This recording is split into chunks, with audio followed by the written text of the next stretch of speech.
কোথাকার। Sorry sorry, এবার বেশ হয়ে যেত তো।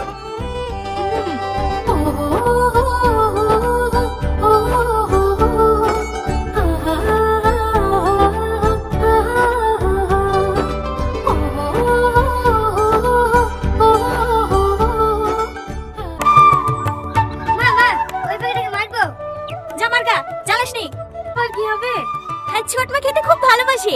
চুনো মাছ দিয়ে রান্না করতে বলবি, দেখবি মজা লাগবে খেতে। আচ্ছা ঠিক আছে, তুমিও যাই ভাবি। তুই এটাটা হইছে মাকে তোমাকে লাইতে বলিছে। আজ কদিন ধরে যাবো যাবো করছি, কাজলে যাওয়া হয় নাকি? তোর বড় মাস দুদিন হলো বোনের বাড়ি বেড়াতে গেছে, বাড়ি আসুক তারপর না একদিন যাবো।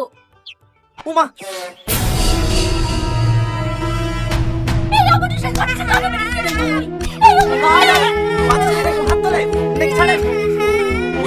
দাদা দাদা, বাচ্চা ছেলে তো বুঝতে পারিনি, ও বলে মেরে দিয়েছে।